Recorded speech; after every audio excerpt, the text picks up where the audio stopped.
Witless is a TV series on BBC Three via the iPlayer that is about two young women in Bristol, Rona and Leanne, who witness a murder and get put in witless relocation. This is a comedy thriller, and you've got one character, Rona, who's the sort of straight man of the pair, and Leanne, who is the comedy or, silly person in the pair.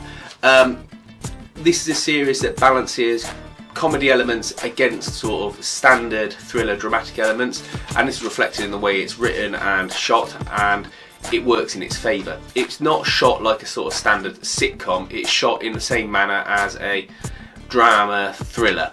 And what works well with this is that whenever you get the pair doing sort of something silly to move the plot along, like getting involved in a scheme or doing something, you end up with it being balanced by the gangsters doing quite nasty, horrible things. I mean, they're not averse of doing silly things themselves, but they're dealt with in a way that if they were sort of real gangsters, they would be acting. So over the course of the three series, you have scenes such as in the last series, which is series 3, of someone walking into a pub to tell the boss of the gangsters that they've done bad and getting shot.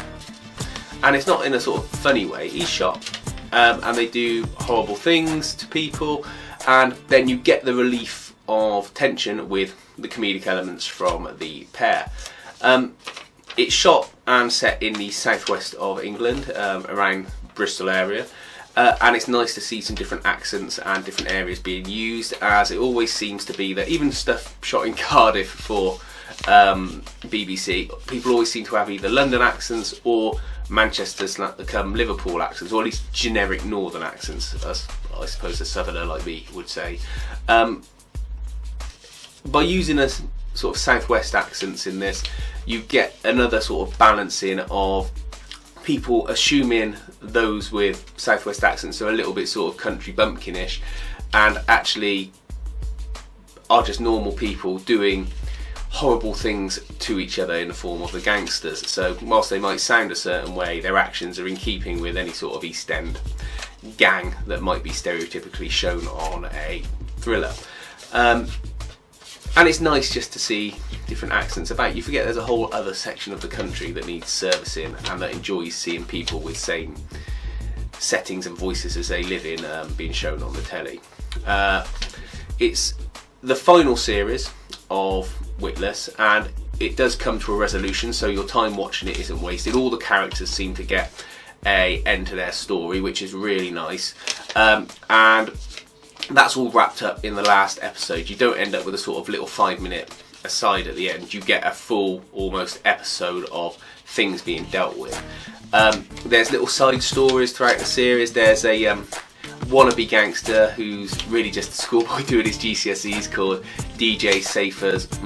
Can't say it because I'll get taken off or a strike against me on YouTube, but he sort of gets in over his head, and in this series you see him taken off to a farm run by some Irish hillbillies, so he's out of the scene by the gangsters, and there's some very funny moments in that, such as when he gets married off to a child bride and she brings him his lunch at work, and it's just a carrier bag with an opened can of tuna fish dipped into it. And it's just silly, but it's fun. But then that again is balanced with when he ends up in a prison, or sort of a young person's prison, I'm not sure what they're called. He's going to get stabbed in his room, and there's nothing funny about that whatsoever. But that's what's nice, it balances those elements, and it could have been uneven as a result, but it's not. It's definitely worth watching if you want something that's funny, but also, got those elements in it. It's well written, it's compact because it's only 3 series, and it's only 5 episodes a series, and the episodes are only half an hour long each. So even if you do watch a few and you don't like it, that's fine. You haven't wasted any time. Also, in the first series and a little bit in the last series, you get these sort of funny little interludes with John Inverdale, who is supposedly presenting a video to people who are in witness relocation on top tips. That's the kind of business informational videos that you see Alan Partridge doing and things like that, and they're shot in just the right way, where the camera angles are just slightly off, or the contrast on the colours is just slightly off, and people hold their looks too long. And they're nice. They were last in the second series, to the show's detriment, but it does make a reappearance in, I think, the second episode of the third series. So definitely worth watching. Keep an eye out for that. Yeah, Witless, definitely worth watching and picking up on the iPlayer, especially considering it didn't come out to much fanfare, if any, at all. So that's a real shame.